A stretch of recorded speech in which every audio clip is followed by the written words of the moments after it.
that loss of money is no loss, but loss of human life is the actual loss.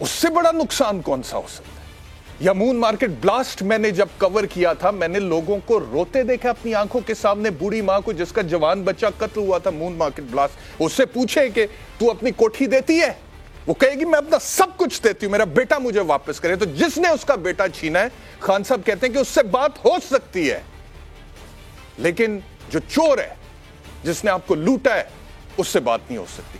تو صرف میں یہ سوچ رہا ہوں، کیونکہ مجھے تو یہ لاجک نہیں سمجھ آتا. آپ کہہ دیں مجھے کہ میں جان بوجھ کر عمران خان کے خلاف پروگرام کر، لیکن مجھے یہ لاجک نہیں سمجھ آتا تو نہیں آتا، میں بولوں گا.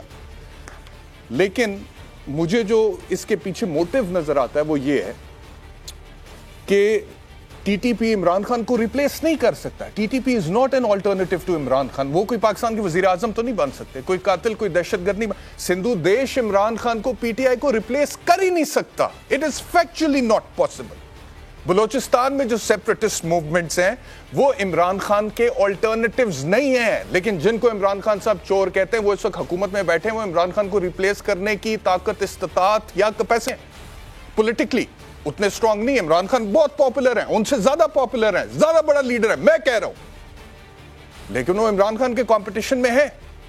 تو شاید اس وجہ سے عمران خان کو وہ اتنے برے لگتے ہیں. تو اپنی ذات کی وجہ سے آپ نے فیصلے کرنے ہیں یا اپنے ملک کی وجہ سے آپ نے فیصلے کرنے ہیں، اپنی سیاست کی وجہ سے آپ نے فیصلے کرنے ہیں یا اپنی ریاست کی وجہ سے آپ نے فیصلے کرنے ہیں، یہ فیصلہ اب آپ کو کرنا ہے. عمران خان صاحب بہت بڑی تعداد ہے آپ کے فالوورز کی.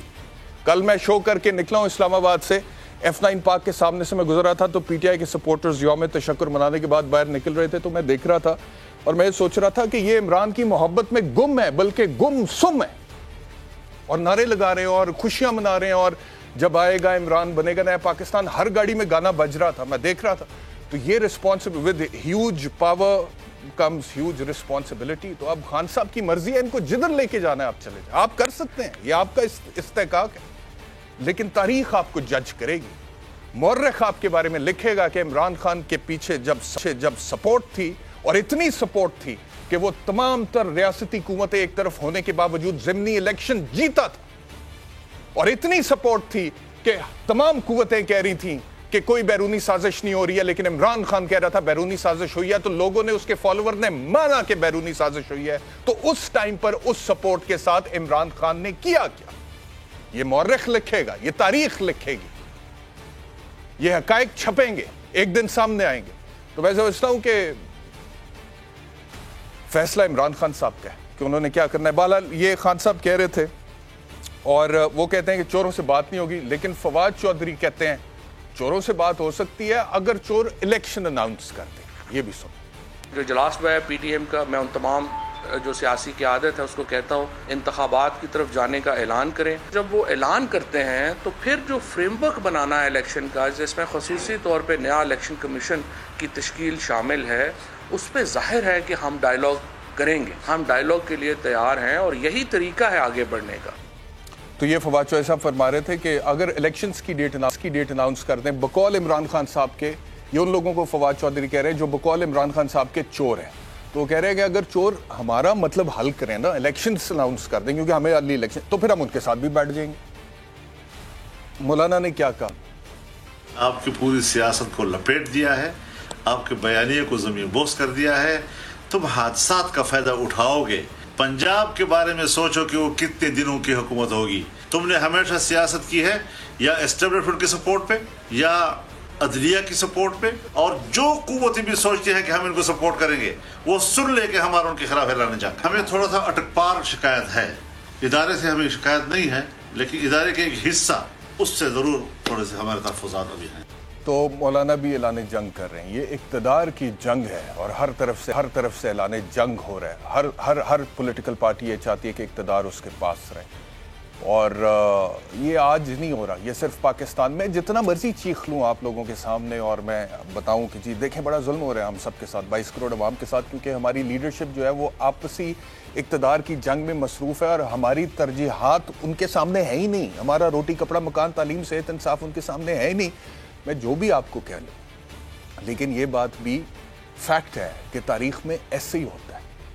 آپ تاریخ اٹھا کر دیکھیں، بھری پڑی ہے اقتدار کی جنگوں سے، جہاں پر باپ نے بیٹے کو، بیٹے نے باپ کو، بھائی نے بھائی کو قتل کیا اقتدار کی خاطر، طاقت کی خاطر. اتھارٹی کی خاطر, بادشاہت کی خاطر.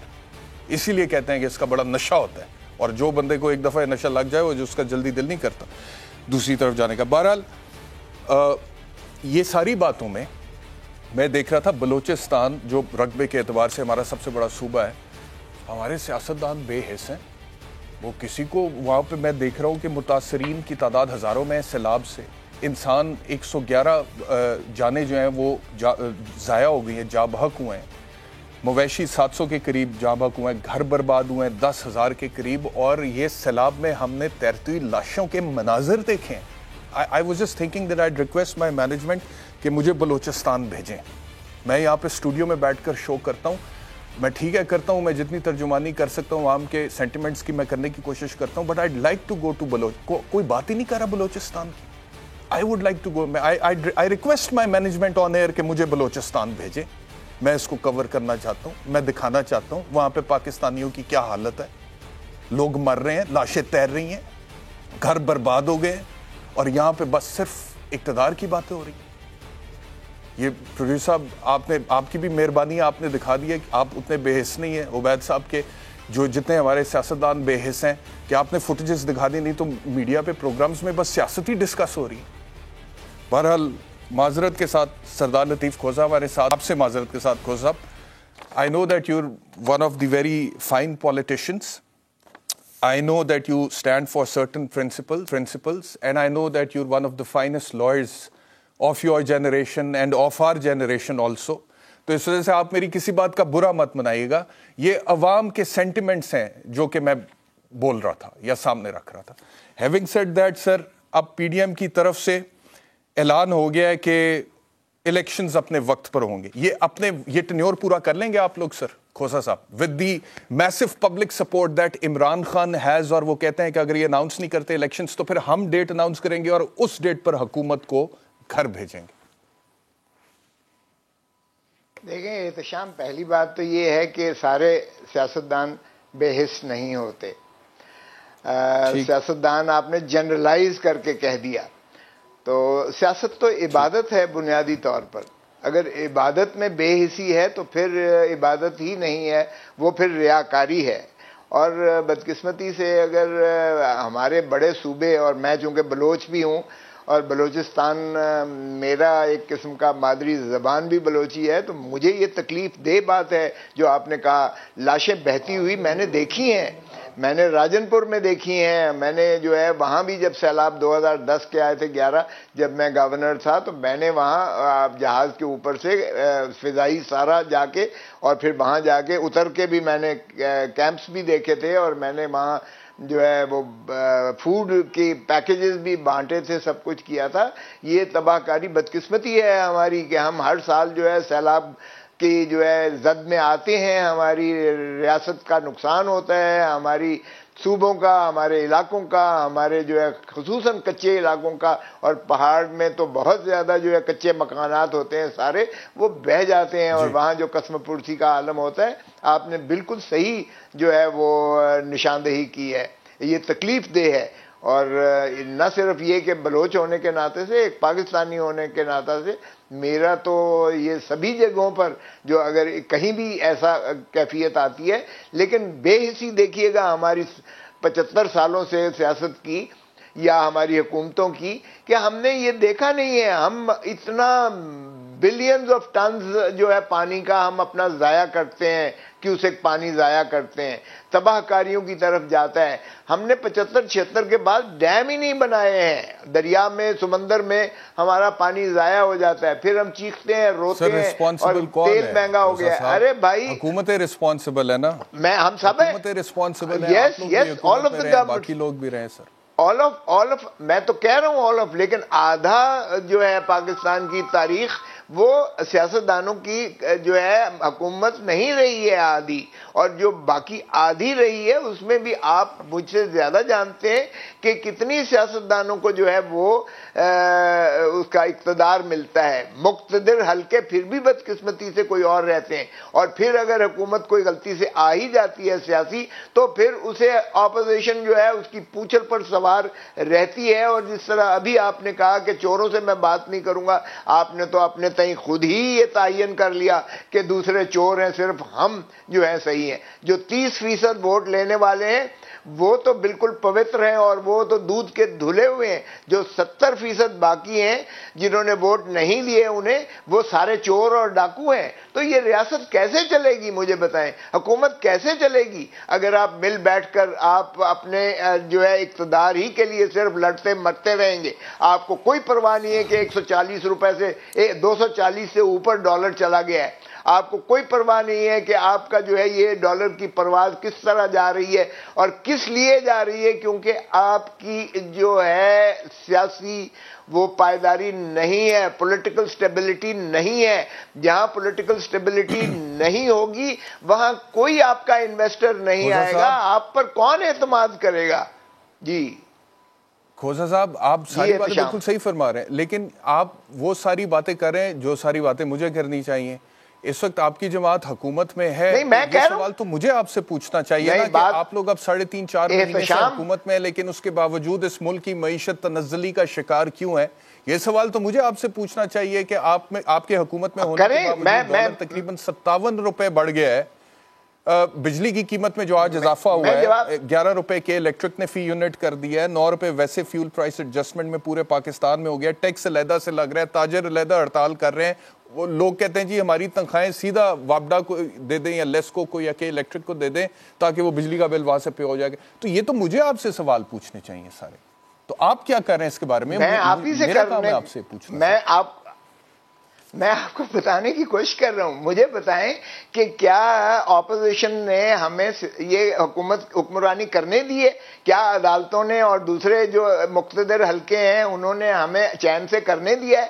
آپ مجھے بتائیں کون سا دن ہے جو اس طرح کی باتیں نہیں ہوئی ہیں؟ آج آپ دیکھ لیں کہ جو جوڈیشل کمیشن کا جو ایک اجلاس تھا, کٹ تھا, اگر اس میں دونوں اعلامیے آپ دیکھ لیں تو سپریم کورٹ میں بھی یہی ہو رہا ہے جو آپ کے سیاستدانوں کا یہاں ہو رہا ہے. وہاں بھی 5-4 کی نسبت سے جب ججز کو ریکمنڈیشن مسترد کی گئی سپریم کورٹ کی ایلیویشن کے لیے, تو وہاں جو ہے 2 اعلامیے آئے ہیں. ایک سینئر پیونی جج صاحب نے لکھا ہے کہ یہ غلط ریکارڈنگ کی گئی ہے, اور چیف جسٹس صاحب کی طرف سے جو پریس ریلیز آیا ہے اس میں کہا گیا ہے کہ اس کو مؤخر کیا گیا ہے, ان کی ایلیویشن کو, ان کی تعیناتیوں کو, جبکہ سینئر پیونی جج صاحب کہہ رہے ہیں یہ مسترد کر دی گئی ہیں 5-4 کی ریشو سے. مجھے بتائیں قوم کدھر جائے؟ اور مجھے بتائیں کیا سیاستدان کریں اگر آپ نے 2 دفعہ ان کو جو ہے اپنی اجازت سے چیف منسٹر بنایا اور پھر کہا یہ سر سے بنے ہی نہیں ہیں, اور پھر اس کے بعد جو ہے یہ ٹرموائل اپریل سے شروع ہوا اور آج جو ہے 25 جولائی ہو گئی, 26 جولائی ہو گئی اور ابھی تک سیٹل نہیں ہو رہا ہے ڈسٹ. اور محترم عمران خان صاحب کہتے ہیں الیکشن کروائیں. الیکشن کیسے کروائیں؟ آپ کہہ رہے ہیں کہ میں اس الیکشن کمیشن کو مانتا ہی نہیں ہوں, اس کو پہلے نکالیں چیف الیکشن کمیشنر کو اور پھر اس کے بعد بات کریں. پھر اسی طرح کہتے ہیں اگر ای وی ایم نہیں ہے تو میں نہیں مانوں گا. ایشوز پر آئیں نا, اپنے اوپر سے ذرا دیکھیں. سر اس سے پہلے کہ ہم الیکشنز پر آئیں, یہ جو آج جوڈیشل کمیشن کے اجلاس میں چیف جسٹس آف پاکستان کی طرف سے جن جج صاحبان کے نام زدگیاں ہوئی تھیں وہ آج اس کو ڈکلائن کر دیا گیا ہے اور اس کے خلاف ووٹ دیے گئے. نہیں کیا گیا, یہی تو 2 اعلامیے ہیں. احتشام, ہاں میں یہ چاہ رہا ہوں اس کو تھوڑا سا ایکسپلین کر دیں کہ کن بنیادوں پہ کیا ہے. Bar councils were not on board, the law minister was not on board, the government was not on board. Why? یہ ذرا بتا دیں ہمارے ویورز کو کیا وجہ تھی, کیوں ہے؟ جی میں بتا دیتا ہوں. دیکھیے جی میں بتاتا ہوں. آج یہ کمیشن کی نشست تھی جو محترم چیف جسٹس صاحب نے بلائی تھی. اس کے 9 ممبران ہیں. چیف جسٹس, 4 جو ہے امیڈیٹ سینئر جج صاحبان جو سپریم کورٹ کے ہیں, ایک ڈیزگنیٹڈ جج ہے سپریم کورٹ نے جو کیا ہے جو اب سندھ سے ہیں, اور ایک جو ہے پاکستان بار کاؤنسل کا ممبر ہے, ایک لا منسٹر ہے اور ایک اٹارنی جنرل فار پاکستان ہے. تو آج کی جو نشست میں 5 تعیناتیوں کے لیے جی میں عرض کرتا ہوں جی، اس لیے کہ نہ صرف قاضی فائز عیسیٰ صاحب جو سینئر پیونی جج ہیں، انہوں نے بارہا چٹھیاں بھی لکھی ہیں. پہلے انہوں نے اس پر اعتراض کیا کہ میں باہر ہوں، چھٹیوں پر ہوں، اتنی کیا جلد بازی تھی کہ آپ نے نشست طلب کر لی. باہر کیا وہ زوم پر شامل ہوئے. اور انہوں نے پہلے بھی کہا تھا، چونکہ پاکستان بار کونسل اور وکلاء کی تمام تنظیموں نے متفقہ طور پر کہا تھا کہ سپریم کورٹ کی ایلیویشن کے لیے ہائی کورٹ کے سینئر موسٹ چیف جسٹسز میں سے یا ججوں میں سے لیا جائے، یا پھر اگر جب تک آپ ایک کرائیٹیریا متعین کیجئے گا کہ سینیورٹی بریچ ہو رہا تھا. آپ یہ کہہ رہے ہیں کہ چیف جسٹس صاحب کی طرف سے جو نامزدگیاں تھیں اگر وہ مان لی جاتی تو پرنسپل آف سینیورٹی بریچ ہوتا.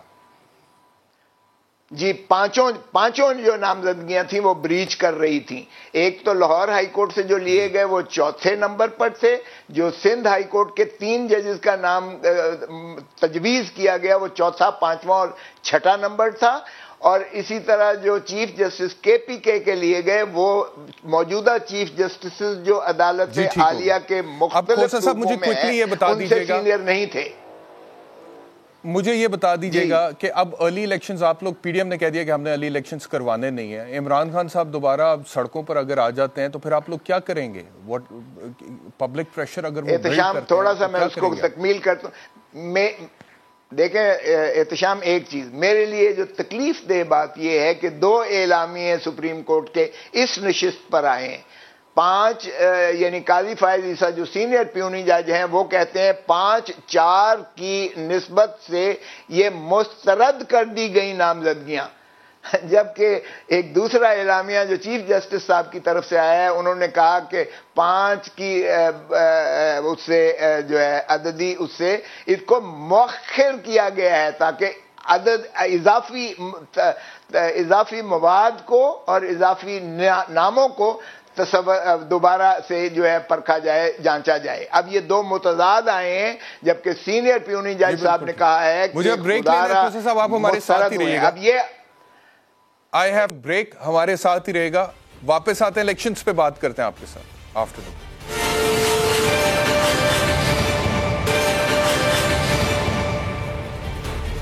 ویلکم بیک ٹو آواز. میرے ساتھ سینیٹر لطیف کھوسا صاحب ہیں اور پاکستان مسلم لیگ نواز سے سینیٹر عفنان اللہ صاحب ہیں. دونوں سے بات کرتے ہیں، لیکن کھوسا صاحب تھوڑی دیر پہلے جوڈیشری کے حوالے سے بات کر رہے تھے اور وہ کہہ رہے تھے کہ جو صورتحال پولیٹیشنز کی ہے، سیاست کی ہے، اسی طرح کی ملتی جلتی صورتحال کچھ سپریم کورٹ میں ہے. جو آج ہوا ہے، نامزدگیاں جس طرح سے مسترد کی گئی ہیں جو چیف جسٹس صاحب کی طرف سے آئی تھیں. ونڈو میں لے لیں کھوسا صاحب کو بھی اور عفنان اللہ صاحب کو بھی. تو میں صرف یہ سوچ رہا تھا ایک وکیل کی حیثیت سے، کیونکہ عمران خان صاحب بھی تحریک انصاف کے چیئرمین ہیں، انصاف کی بات کرتے ہیں، اور وہ پہلے کہتے تھے، مجھے یاد ہے ابھی تک، وہ کہتے تھے کہ عدالتیں ٹھیک کر دیں سب کچھ ٹھیک ہو جائے گا، بہت کچھ ٹھیک ہو جائے گا صرف عدالتیں ٹھیک ہونے سے. اور اس عدالتی نظام جس طرح سے یہ روٹن سسٹم ہے، کھوسا صاحب کو بھی پتہ ہے، عفنان اللہ صاحب کو بھی پتہ ہے، مجھے بھی پتہ ہے، میں بھی 15-16 سال سے وکالت کر رہا ہوں. غریب کس طرح سے پس جاتا ہے یہ ہم سب کو پتہ ہے، لیکن یہ ریفارم نہیں ہوا، اس میں اصلاحات نہیں ہوئی. اور میں صرف ایک واقعہ کھوسا صاحب کوٹ کر کے پھر آگے چلتے ہیں سیاست کے اوپر. اور اپنے ایک دوست کے پاس بیٹھا ہوا تھا، آپ کو بتاؤں گا کون تھے وہ. تو وہ مجھے اس دن وہ واقعہ بتا رہے تھے کہ حضرت عمر فاروق رضی اللہ تعالیٰ عنہ جب خلیفہ وقت تھے تو ان کا خنجر چوری ہو گیا اور ایک یہودی کے پاس سے برآمد ہوا. تو حضرت عمر فاروق رضی اللہ تعالیٰ عنہ نے کلیم کیا کہ یہ تو میرا خنجر ہے. اس نے کہا جی میں کہتا ہوں میرا خنجر ہے، تو آپ عدالت چلیں. حضرت عمر فاروق نے کہا چلو، خلیفہ وقت ہیں اور خود عدالت چلے گئے اس کے ساتھ. اب عدالت گئے ہیں تو اس وقت جو قاضی تھا وہ حضرت عمر فاروق خلیفہ وقت کو دیکھ کر کھڑا ہو گیا. تو جب وہ کھڑا ہوا تو یہودی نے اعتراض نہیں کیا، لیکن عمر فاروق رضی اللہ تعالیٰ عنہ نے خود یہودی کو بولا یہ تو مجھے دیکھ کر کھڑا ہو گیا، مجھے عزت دے رہا ہے خلیفہ کر کے، یہ تجھے کیا انصاف دے گا؟ تو اس نے کہا پھر کدھر چلیں؟ علی کے پاس چلے، حضرت علی رضی اللہ تعالیٰ عنہ کے پاس. حضرت علی رضی اللہ تعالیٰ عنہ کے پاس چلے گئے. وہاں پہ یہ جا کے مدعا رکھا. حضرت علی رضی اللہ تعالیٰ عنہ نے پوچھا عمر فاروق سے کہ عمر آپ کے پاس کوئی گواہ ہے؟ تو انہوں نے کہا کون ہے؟ انہوں نے کہا میرا بیٹا ہے. انہوں نے کہا یہ گواہی تو میں مانتا نہیں، یہ تو آپ کا بیٹا ہے، یہ تو آپ کے حق میں گواہی دے گا. اور کوئی گواہ ہے؟ انہوں نے کہا کوئی نہیں ہے. تو انہوں نے کہا پھر یہ خنجر جس کے پاس ہے اس کی ملکیت ہے. وہ یہودی نے جب یہ سنا تو اوپن کورٹ میں اس وقت وہ مسلمان ہو گیا. تو یہ ریاست مدینہ کا انصاف کا معیار تھا جس کی بات عمران خان صاحب نے 26 سال پہلے شروع کی, اور جس کا میں بھی ایک بہت بڑا دائی ہوں کہ انصاف ہونا چاہیے. کوسا صاحب اب ہم سے بہت سینئر ہیں وکالت میں, تو کوسا صاحب واقعی میں دل دکھتا ہے یہ آج جو ہوا ہے, دل دکھتا ہے کہ یہ کیا ہو کیا رہا ہے, اور اب فوکس جہاں پر ہونا چاہیے کہ ریفارم کیسے کرنا ہے سسٹم کو, اس کے علاوہ کچھ اور باتوں پہ ہی لڑائی جھگڑے ہو رہے ہیں. کیا کہیں گے کوسا صاحب؟ احتشام, مجھے مسترد ہونے پر کوئی ایسا وہ تعجب بھی نہیں ہے اور افسوس بھی نہیں ہے. مجھے اگر ڈیفر ہو جاتا تو بھی مجھے تعجب نہیں ہے, افسوس نہیں ہے. لیکن دو متضاد موقف سپریم کورٹ کی اس نہج پر, اس لیول پر آنا, ایک میں کہا جانا کہ مسترد ہوا ہے, دوسرے میں کہا جانا کہ نہیں ان کو مؤخر کیا گیا ہے, دوبارہ اس کو اضافی مواد اور اضافی ناموں کے ساتھ کنسیڈریشن کے لیے, یہ میرے لیے تکلیف دہ ہے. کیونکہ ایک دونوں میں سے تو غلط دروغ گوئی پر مبنی ہے. اگر اس لیول پر ہماری بالا ترین عدالت کی نہج پر لیول پر یہ دو متضاد موقف آتے ہیں تو پھر God bless this country and God bless the system of justice in our country. بہرکیف having said that, وہ چھوڑیں, ہمارے تو بہت زیادہ ریفارمز کی ضرورت ہے. یہ 1980 میں احتشام 1980 کے رولز کے تحت ہم چل رہے ہیں, سپریم کورٹ رولز, اور آپ کو پتہ ہے 1980 کے سپریم کورٹ رولز جس میں یہ سارا کیا گیا کہ کس جج کے پاس لگے گا, کون اس کو جو ہے بینچز بنائے گا, کون ریویو سنے گا, کون سا وکیل ہوگا, کس کا یہ سارا کیا جائے گا. یہ سارا کا سارا شہید ذوالفقار علی بھٹو کو پھانسی دینے کے بعد 1979 میں یہ 80 میں رولز بنے تھے, اور ان چیف جسٹسز نے بنائے تھے جنہوں نے بھٹو کو پھانسی دی تھی. اور اس لیے بنایا گیا تھا یہ رول کہ وکیلوں کی گردن پر ہاتھ ہو, تاکہ جو معتقدین ہیں, جو اعتراض کر رہے ہیں کہ یہ جوڈیشری اور ضیاء الحق کا سنگم کی پھانسی جوڈیشل مرڈر ہے, ان کو گلا دبانے کے لیے. اور آج ہم اسی کے ساتھ چل رہے ہیں, آج بھی ہم اسی سسٹم کے ساتھ چل رہے ہیں. مائنڈ یو کہ ہم ریویو وہی جج سنیں گے, بینچ وہی چیف جسٹس بنائیں گے, اور پھر اس کی اپیل کوئی نہیں ہوگی سو موٹو کی. سو موٹو کا کوئی کرائٹیریا نہیں ہے. یہ ساری چیزیں دیکھیں اتنے زیادہ ہمارے لیے اصلاح طلب ہیں کہ کیوں نہیں کرتی ہیں یہ ہمارے جو ہے اکابرین. پھر ہم نظام عدل پہ بات کرتے ہیں, انصاف کیسے ملے گا آپ کو؟ پالیٹکس پہ جاؤں گا, افنان اللہ صاحب کی طرف جاؤں گا ایک آخری کامنٹ کر کے کہ میں تو میں جیسے پہلے کہا آپ مجھ سے بہت سینئر ہیں, میرا تو 15-16 سال پر محیط ہے وکالت کا کریئر, لیکن میں نے یہ 15-16 سال میں جو دیکھا ہے وہ یہ دیکھا ہے کہ بہترین لوگ ہوتے ہیں جج صاحبان ہمارے, بڑے پڑھے لکھے, فورن کوالیفائڈ, ہارورڈ سے, کیمبرج سے, آکسفورڈ سے پڑھے ہوئے لوگ, بیرسٹرز ہم نے دیکھے, لیکن somehow when they enter the system تو پھر وہ system, there is something wrong with the system. وہ پھر انہیں ڈلیور نہیں, ادروائز ایز این انڈیویجول ان کی کیپیسٹی ڈلیور کرنے کی زبردست ہوتی ہے, but there is something wrong with this system needs to change. اب میرا ایک پاکستانی کی حیثیت سے مجھے کوئی فرق نہیں پڑتا وہ عمران خان چینج کرے یا پیپلز پارٹی چینج کرے یا مسلم لیگ نواز چینج کرے یا کوئی اور چینج کرے, لیکن یہ سسٹم چینج کرو بھائی, اس سے پرابلم ہے کیونکہ اس میں غریب کو, کمزور کو انصاف مل نہیں رہا. یہی تو جی بتا جی احتشام, میں نے کسی فرد واحد پر اعتراض نہیں کیا, مائنڈ یو, میں یہی تو کہہ رہا ہوں کہ یہ ہمارا سسٹم دیکھیے ہم کس نظام کے ساتھ چل رہے ہیں. نظام عدل کیا ایسے ہم میں آپ کو نہیں کہہ رہا, میں ویسے بات کر رہا تھا. آپ ٹھیک, جی آپ بالکل, میں نے آپ کے اوپر نہیں, میں نے ویسے جنرلی ایک کامنٹ کیا. جی ٹھیک ہے, افنان اللہ صاحب آپ کی طرف آ رہا ہوں. افنان صاحب مجھے فرمائیے گا کہ رانا ثناء اللہ صاحب نے آج فورن فنڈنگ کیس کے حوالے سے جو مطالبہ کیا, وہ بلکہ سنوائی دیتے ہیں, اس کے بعد آپ سے سوال پوچھتے ہیں. سنوائیے. زور مطالبہ ہے الیکشن کمیشن آف پاکستان سے اس لاڈلے کے خلاف جو ایک فیصلہ ہے اسے اب 8 سال ہو گئے انتظار کرتے قوم کی, اور اب محفوظ ہوئے بھی میرا خیال ہے کو 8 ہفتے ہو گئے ہیں. کیا رکاوٹ ہے؟ محفوظ فیصلہ جو ہے یہ اناؤنس نہیں کیا جا رہا. اچھا افنان صاحب, یہ رانا ثناء اللہ صاحب نے جو پریس کانفرنس کیا, اس میں دیکھ رہا تھا, انہوں نے کہا جی کہ 300 سے زائد لوگ اور کمپنیاں غیر ملکی ممنوعہ فنڈنگ جو ہے انہوں نے کی ہے پی ٹی آئی کو, وہ کہتے ہیں جی اس میں ایسے لوگ اور کمپنی ہیں جن کا تعلق براہ راست بھارت اور اسرائیل سے ہے. وہ کہتے ہیں کہ عمران خان کہتے ہیں کہ ریڑی والے چپڑاسی کسی کے بارے میں وہ کہتے ہیں کہ پیسے منتقل ہوئے ہیں, تو وہ اپنی جگہ پہ ہے, لیکن $75 کروڑ کس کے اکاؤنٹ میں آئے ہیں, اور مزید تحقیقات ہوں گی تو پتہ لگے گا کہ $7 ارب آئے ہیں.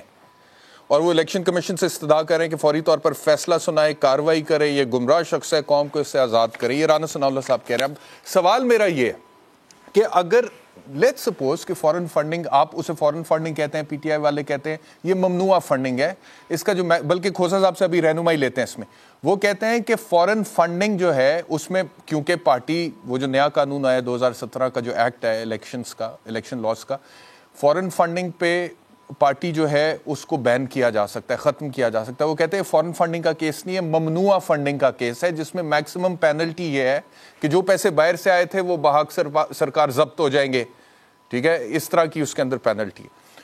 تو وہ یہ کہتے ہیں کہ میکسیمم یہ ہو سکتا ہے. اب سوال میرا آپ سے یہ ہے کہ لیٹ سپوز کہ اگر فورن فنڈنگ کیس کا فیصلہ آ جاتا ہے اور پی ٹی آئی کے خلاف آ جاتا ہے, تو عمران خان نے تو پہلے ایک بیانیہ بلڈ کیا ہوا ہے, الیکشن کمیشن آف پاکستان سمیت آپ سب لوگوں کے خلاف بلڈ کیا ہوا. وہ کہتے ہیں کہ چیف الیکشن کمشنر آپ کو سپورٹ کرتے ہیں, وہ کہتے ہیں میں ان کو مانتا نہیں, ان کی جانبداری ہے, یہ غیر جانبدار نہیں ہے, ہمیں نیا الیکشن کمشنر چاہیے. تو اگر یہ فیصلہ ان حالات میں, اور ان کا وہ بیانیہ بک بھی رہا ہے, ان کے خلاف فیصلہ آ جاتا ہے, یا آرٹیکل 6 کی کارروائی کرتے ہیں یا توہین عدالت کی کارروائی کرتے ہیں, تو کیا عمران خان اس سے اور زیادہ مقبول نہیں ہوں گے بجائے اس کے کہ ان کو کوئی مسئلہ ہو اس سے؟ جی بسم اللہ الرحمن الرحیم. دیکھیں بات جو ہے وہ مقبولیت اور غیر مقبولیت کی نہیں ہے میرے نزدیک. بات جو ہے وہ آئین اور قانون کی ہے, اور پاکستان کا جو الیکشن ایکٹ 2017 ہے وہ یہ واضح طور پہ کہتا ہے کہ آپ کسی فورن نیشنل سے یا کسی فورن اینٹی یا کمپنی سے پیسے نہیں لے سکتے. یہ پاکستانی قانون اس بات کی اجازت دیتا ہی نہیں ہے. تو اب اگر آپ نے باہر کسی, جیسے رومیتا شیٹی ایک خاتون ہے جو انڈین نیشنل ہے, ان کی ایک کمپنی ہے اہمسا ہاسپٹیلٹی لمیٹڈ ممبئی, اس سے انہوں نے پیسے لیے ہوئے ہیں. انہوں نے ووٹن کرکٹ لمیٹڈ ایک کمپنی ہے دبئی بیسڈ, ادھر سے $2.1 ملین لیے ہوئے ہیں. اس طرح کی اور بہت ساری لابی سے انہوں نے پیسے لیے ہوئے ہیں, اور یہ الاؤ نہیں ہے, پاکستان کا قانون اس چیز کو الاؤ نہیں. جی یہ انفارمیشن آپ کے پاس کہاں سے آئی ہے کہ ممبئی سے پیسے آئے ہیں, اسرائیل سے پیسے آئے ہیں, ان لوگوں کے تھرو آئے ہیں جن کے آپ نام لے رہے ہیں؟ جی یہ جو ڈاکیومنٹیشن جو ابھی تک پبلکلی اویلیبل ہے, جو الیکشن کمیشن نے کہ اس میں سے کیا کہتے ہیں آئی ہے, جس پہ خبریں بھی آئی ہیں, اگر آپ کہیں گے میں آپ کو بھیج بھی دوں گا, ان میں یہ تمام باتیں جو ہیں پبلشڈ ہیں. یہ سارا کا سارا یہ کام انہوں نے کیا ہے. انہوں نے ایفیڈیوٹ جمع کرایا ہے کہ اپنے پوٹن. اوکے جب رانا صاحب یہ کہتے ہیں کہ آگے مزید تحقیقات ہوں گی تو $7 ارب اور سامنے آئیں گے, تو یہ تو لگ رہا ہے کہ جیسے ان کے پاس کوئی ایکسکلوسیو انفارمیشن ہے جس کی بنیاد پہ وہ اسٹیٹمنٹ فیوچرسٹک پاس کر رہے ہیں کہ مزید تحقیقات ہوں گی تو $7 ارب اور سامنے آئیں گے. دیکھیں رانا صاحب باخبر آدمی ہیں, اور وہ یہ اگر بات کہہ رہے ہیں تو مجھے یقین ہے اسی طرح ہی ہوگا. لیکن جو ڈاکیومنٹیشن آلریڈی پبلک اس میں آ چکی ہے پرویو میں, جو پبلشڈ ہو چکی ہے, جو الیکشن کمیشن خود دے چکا ہے, جو پی ٹی آئی کے لوگ مان چکے ہیں, میں وہ بات کر رہا ہوں جس کے اندر ووٹن کرکٹ لمیٹڈ بھی ہے, جس کے اندر رومیتا شیٹی بھی ہے, جس کے اندر اور بہت سارے بھارتی اور کیا کہتے ہیں اسرائیلی نیشنلز ہیں جن سے انہوں نے پیسے لیے ہیں, اور یہ مانتے ہیں اس بات کو. ایفیڈیوٹ جمع کرائے انہوں نے کہ ہم نے ووٹن کرکٹ لمیٹڈ سے پیسے لیے ہیں. تو بھائی پاکستان میں 2 قانون تو نہیں ہو سکتے نا, پاکستان میں تو ایک قانون ہوگا. اب اس قانون کے مطابق یہ نہیں ہو سکتا کہ جو ہے وہ عمران خان صاحب کو چھوڑ دیا جائے. ان کا اپنا لگایا ہوا چیف الیکشن کمشنر ہے جو ان کی مرضی سے لگایا گیا تھا. اب وہ کیونکہ ان کو پسند نہیں ہے, کیونکہ انہیں لگ رہا ہے ان کے خلاف فیصلہ آ جائے گا, تو یہ اس کو جو ہے اس کو ڈسکریڈٹ کر کے یہ سمجھ رہے ہیں کہ عوام کو دوبارہ سے یہ ایک چورن بیچ دیں گے, عوام کو بیوقوف بنائیں گے. لیکن میرا یہ خیال ہے کہ یہ اس طرح معاملہ چل نہیں سکتا. یہ اس باہر سے پیسے پکڑ کے پاکستان میں سیاست نہیں کر سکتے, اور یہ کرتے ابھی بھی کر رہے ہیں. تو ظاہر ہے اس کو اسی وقت ہی روکا جا سکتا ہے جب اس کی سزا دی جائے, اور اس کی ایسی سزا دی جائے تاکہ کوئی اندر ہمت نہ کرے کہ بھارتی نیشنل سے پیسے لے, اسرائیلیوں سے پیسے لے کے پاکستان میں سیاست کرے. ورنہ اس طرح کی اگر ہم نے چیزیں الاؤ کر دی تو یہ ملک تو اس طرح نہیں چل پائے گا. ہر چوتھے دن کوئی پیسہ لے کے باہر سے آ جائے گا, یہاں پیسہ چلائے گا, اور اس کے بعد جو ہے یہاں پہ لوگوں کو بیوقوف بنا کے جو ہے وہ جو ہے حکومت میں آ جائے گا. خوزہ صاحب یہ جو ایک تو ذرا اس کے اوپر تھوڑی سی روشنی ڈالیں میرے ویورز کے لیے کہ پی ٹی آئی والے کہتے ہیں کہ یہ فورن فنڈنگ کیس نہیں ہے, یہ پروہیبٹڈ فنڈنگ کیس ہے, ممنوعہ فنڈنگ ہے. وہ یہ کیوں اس کے اوپر سٹریس کرتے ہیں اتنا زیادہ؟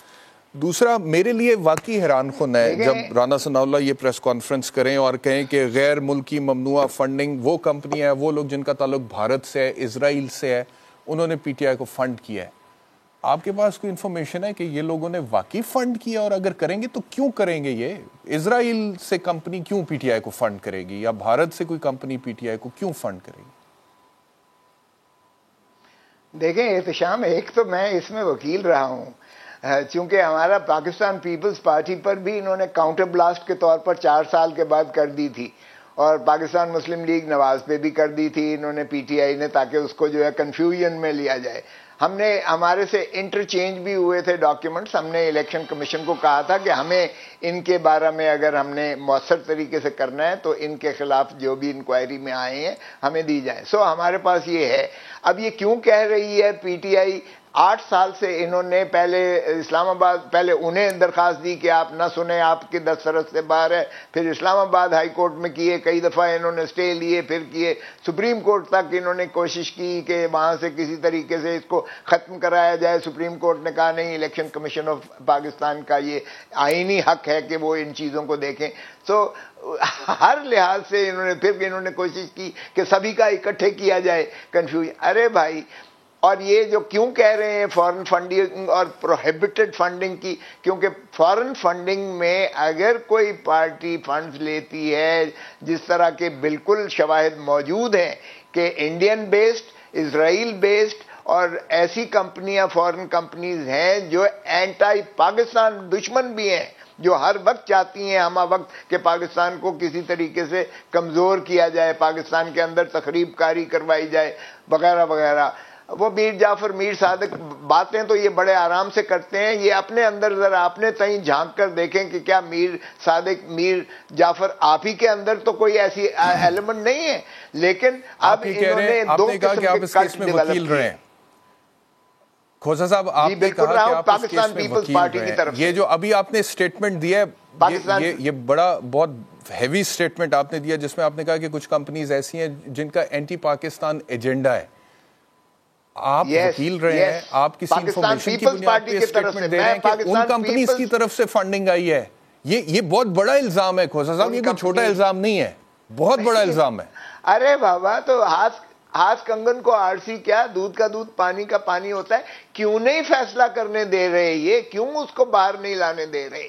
اسٹیٹ بینک کی طرف سے بھی رپورٹس آئیں, باقی جانب سے بھی رپورٹیں آئیں, وہ ساری جو کمیٹی ہے, کمیشن ہے, اس کے پاس انکوائری کمیشن, سبھی انہوں نے اکٹھا کیا ہے. اب یہ پورا ایک کلٹ ڈیولپ کیا ہوا ہے انہوں نے, اور چیف الیکشن کمشنر بیشنگ شروع کی ہوئی ہے تاکہ یہ حفظ ما تقدم کے طور پر ان کے خلاف فیصلہ آئے تو پھر یہ کہیں ہم تو پہلے ہی کہتے تھے کہ یہ بائسڈ ہے, یہ پریجوڈسڈ ہے. بہت بہت شکریہ, بہت شکریہ کرنے کے لیے. عفنان صاحب آپ کا بھی بہت شکریہ ہمیں جوائن کرنے کے لیے. کچھ اکانومی پر بات کرتے ہیں.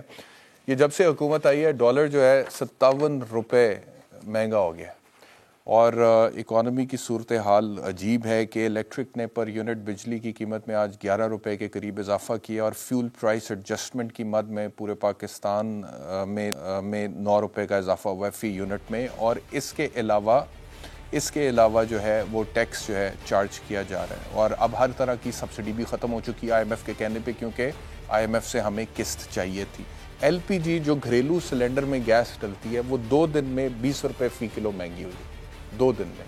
تو وہ علاقے جہاں پر گیس نہیں ہے وہاں پر ایک عام آدمی, غریب آدمی اگر سلنڈر کا استعمال کرتا ہے تو اس کے لیے یہ بہت ایک بڑی پرابلم ہے. ذخائر اس ملک کے تقریباً 9 ارب ڈالر رہ گئے, جو ذخائر ہیں وہ 9 ارب ڈالر کے قریب رہ گئے. سیلاب آ رہے ہیں, بلوچستان کی تباہی میں آپ کو آلریڈی دکھا چکا ہوں. شبر زیدی صاحب میرے ساتھ ہیں, گفتگو کرتے ہیں اس حوالے سے, اور میں سوال وہی کرتا ہوں, وہی آج پوچھوں گا. اب آئی ہوپ کہ شبر صاحب کوئی راستہ ہمیں بتائیں کیسے نکل سکتے ہیں اس سچویشن سے. شبر صاحب جی فرمائیے, سوال کیا آپ کا اسپیسیفکلی؟ شبر صاحب, یہ اکانومی جو حال ہو گیا اس میں سے کیسے باہر نکلیں گے, کب نکلیں گے, کون نکالے گا؟ دیکھیں, پہلے ہم اپنی گراؤنڈ ریئلٹی کو سمجھ لیں اس کے بعد پھر ہم اپنی سمجھیں گے. آج جو ہمارا ریزرو ہے وہ $9 بلین ہے اسٹیٹ بینک کے پاس, اور اس $9 بلین میں $10 بلین جو ہے ایکچولی وہ ہمارے آپ کے ڈپازٹ ہے بینکوں میں. تو state bank of Pakistan 1 billion سے شارٹ ہے, اور 2-3 بلین کی ایل سی کے بعد پڑی ہے جو میچور ہونی ہے. تو یہ ہماری کرنٹ کی پوزیشن ہے. مگر جو بہتر صورتحال ہے وہ یہ ہے کہ مجھے سیاستدانوں کی بات پہ یقین نہیں ہے, مگر میں اسٹیٹ بینک آف پاکستان کے گورنر مرتضی سید کی بات پہ یقین کرتا ہوں. انہوں نے کہا ہے کہ جو ہماری $32 بلین کی ریکوائرمنٹ ہے اگلے سال میں, وہ ہم نے ارینج کر لی ہے. تو اس کا مطلب ہے کہ $32 بلین کی جو شارٹ فال ہمیں ہولڈ کرنا تھا وہ ارینج ہو گیا ہے, اور لون ہمارا رول اوور ہو جائے گا. تو اب صرف مسئلہ یہ رہ گیا کہ ہمارا جو ریزرو ہے اگر ہمیں اس کو مینیج کرنا ہے تو ہم اپنا امپورٹ کا بل کم کریں, اور وہی ہمارا علاج ہے. اور وہ مگر انفارچونیٹلی ابھی تک ہمارے ہاں کوئی امپورٹ کو کم کرنے کا کنکریٹ نظام نہیں سامنے آ رہا. اور میں اس سلسلے میں آپ کے سامنے بنگلہ دیش کی مثال رکھتا ہوں, جن کے پاس $40 بلین کا ریزرو ہے. وہ آئی ایم ایف میں چلے گئے ہیں, اور وہ اپنے ہاں انرجی کنزرویشن کا پورا پلان لے کر آئے ہیں جو پرائم منسٹر نے انکورس کیا ہے, اور اس کے تحت ساری بازاریں 7 بجے بند ہو رہی ہیں, پیٹرول کی راشننگ ہو رہی ہے, مساجد میں ایئر کنڈیشن کو بند کر دیا گیا ہے, اور بہت سارے انہوں نے اقدامات کیے ہیں. میرا سوال صرف یہاں ہے کہ پاکستانی حکومت اور پاکستانی عوام کیا ان چیزوں سے آزاد ہے, اور کیا ان کے پاس کوئی سوچ نہیں ہے کہ وہ اپنے ہاں انرجی کنزرویشن کرے. اگر انہوں نے یہ مسئلہ جناب اس وقت میرے حساب سے معاشی نہیں ہے, یہ سماجی ہے. ہم ایک بے حس قوم بن چکے ہیں, اور ہم یہ نہیں ریئلائز کر رہے کہ آگے کیا حالات ہیں. اس طرح کی اگر حالات رہے, قوم کیا کرے, قوم کیا کرے جی, قوم کرے کیا؟ دیکھیے قوم یہ کرے نا, یہ کرنے والے کام تو حکمرانوں کے تھے. قوم یہ کرے نا, بازار بند کرے نا. میرا آپ کا سوال یہ ہے نا کہ مجھے 3.5 بلین اگر بنگلہ دیش 7 بجے بازار بند کر سکتا ہے, پاکستان کیوں نہیں کر سکتا؟ مجھے یہ سمجھا دیں آپ. میں بار بار آپ لوگوں سے یہ بات کر رہا ہوں, یہ کون سا مافیا ہے جو بازار بند کرنے نہیں دے رہا؟ کیا وجہ ہے؟ کیا یہ پاکستان کے دشمن ہے؟ کیا چاہتے ہیں یہ کیا چاہتے ہیں آپ لوگ؟ کیوں نہیں ان کو پریشرائز کرتے؟ کیوں یہ پیٹرول کی راشننگ نہیں کرتے؟ اچھا, اب ایک سوال ہے میرا, کیونکہ میں اکنامکس میں تو I am not an expert at all, لیکن میرا ایک سوال ہے شاور صاحب. آئیڈیلی اسپیکنگ 7 بجے بازار بند ہونے چاہیے. ابھی جو سچویشن ہے اس میں تو ٹھیک ہے, سمجھ آتی ہے مجھے آپ کی بات کہ وہ بچانے کے لیے, بجلی بچانے کے لیے ایک اسکیجول کو فالو کیا جانا چاہیے, بازار بند کر دیں. لیکن آئیڈیلی اسپیکنگ مثال کے طور پہ ایک سوال تو پورا سن لیں. 7 بجے بازار بند نہیں ہو رہا, رات 11 یا 12 بجے بند ہو رہا ہے. اب اس بازار میں ہو کیا رہا ہے؟ اس میں کوئی اللیگل ایکٹیویٹی تو نہیں ہو رہی, اس میں تو قانونی خرید و فروخت ہو رہی ہے نا, اکانومی کا پہیہ گھوم رہا ہے نا, لوگ آ رہے ہیں, کھا رہے ہیں, پی رہے ہیں, خرید رہے ہیں, کوئی بیچ رہا ہے. تو اس کا فائدہ یعنی کہ کیا گورنمنٹ کو نہیں چاہیے کہ بجلی کا بندوبست کرے, یہاں پہ کیپیسٹی آلریڈی موجود ہے, ایندھن کے پیسے اکٹھے کرے اور بازار کو چلائے تاکہ اکانومی کا پہیہ گھومے, یا پھر 7 بجے بازار ہی بند کر دیں؟ یار ایندھن کے پیسے کہاں سے لاؤ گے یار؟ آپ سمجھ نہیں رہے بات, آپ بالکل الٹی بات کر رہے ہو. بازار بند کرنے کے لیے نہیں کہہ رہا میں, بازار کے ٹائمنگ 12 گھنٹے ہونے چاہیے. صبح 7 بجے کھلے اور 7 بجے بند ہو جائے. ہم 12 بجے دن میں کھولتے ہیں اور 12 بجے بند کرتے ہیں. میں یہ عرض کر رہا ہوں کہ ایندھن کے پیسے گورنمنٹ کہاں سے لائے؟ پاکستان ڈیفالٹ میں جا چکا ہے, کیوں نہیں سمجھ رہے آپ اس بات کو؟ آپ کے پاس پیسے ہیں نا بازار کو بجلی دینے کے. گورنمنٹ صاحب تو کہتے ہیں بچ گئے ہیں, ڈیفالٹ سے تو بچ گئے. اب آپ یہ تو نہ کہیں کہ ڈیفالٹ میں جا چکے ہیں, ڈیفالٹ سے بچے نہیں ہیں ابھی ہم. ایک سیکنڈ, کون کہہ رہا ہے آپ کو بچ گئے؟ کس نے کہا ہے آپ کو بچ گئے؟ مفتہ صاحب, مفتہ اسماعیل نام ہے, ٹی وی پہ آپ نے اکثر دیکھا ہوگا, آتے ہیں ہنستے ہنستے بس پیٹرول مہنگا ہو گیا. جب میں نے 16 دسمبر 2021 کو کہا تھا کہ پاکستان بینکرپٹ ہے, سیمینار میں ابھی حمزہ یونیورسٹی کے, تو میرے ساتھ کو اسپیکر مفتہ صاحب تھے. ٹھیک ہے, میں نے کہا تھا کہ پاکستان بینکرپٹ ہے 16 دسمبر 2021 کو. مفتہ صاحب میرے ساتھ کو اسپیکر تھے, انہوں نے کہا نہیں جی بینکرپٹ نہیں ہے. آپ کہتے ہیں ہم نے بچا لیا, تو کیا بچا لیا؟ او بھائی ان کی باتوں پر یقین کرو گے تو مارے جاؤ گے. کون کہہ رہا ہے کہ پاکستان ڈیفالٹ سے بچ گیا ہے؟ یہ کس نے آپ کو سمجھا دیا؟ یہ کون کہہ رہا ہے؟ کون, کس کی جرت ہے کہ یہ کہہ سکے وداؤٹ فیکٹس؟ کیوں باتیں اس طرح کی باتیں لوگوں کو بیوقوف بنا رہے ہو کہ پاکستان کے لوگ صحیح کام نہیں کرے؟ خدا کا واسطہ ہے ان سیاستدانوں کی بات نہیں سنیں, ان کا سیاسی ایجنڈا ہے. یہ بازار اس لیے بند نہیں کر رہے ہیں کہ ان کو پولیٹیکل پرابلم پڑے گی. پاکستان اگر یہ بند نہیں کرے گے پاکستان بند ہو جائے گا. میری بات سمجھ نہیں رہے آپ لوگ. پاکستان بنگلہ دیش بیوقوف تو نہیں ہے نا. کیوں کر رہے دنیا, ساری دنیا کیوں کر رہی ہے؟ آپ سمجھ کیوں نہیں رہے؟ مسجدوں میں اسی کیوں بند کیے بنگلہ دیش نے؟ آپ کو سمجھ نہیں آ رہی بات؟ آپ لوگوں کو کیا ہو گیا ہے؟ مجھے سمجھ یہ نہیں آ رہی. کیا کون سی پاکستان میں بے حسی آ گئی ہے؟ پاکستان میں کون سا ایسا طوفان آ گیا ہے کیش کا؟ بہت شکریہ شبر زیدی صاحب ہمیں جوائن کرنے کی. شبر صاحب کی ایک بات اچھی ہے کہ جو بھی بولتے ہیں دل سے بولتے ہیں, اور ویسے میرے شو میں تقریباً ہر بار یہی بولتے ہیں کہ آپ لوگوں کو میری بات سمجھ نہیں آ رہی, آپ لوگوں کو کیا ہو گیا ہے. تو آپ جن کو سمجھ آنی چاہیے آئی ہوپ کہ وہ اس کے اوپر کوئی کان دھریں. بہت شکریہ پروگرام دیکھنے کے لیے. انشاءاللہ اگلے ہفتے دوبارہ ملاقات ہوگی. اپنا خیال رکھیے. اللہ حافظ.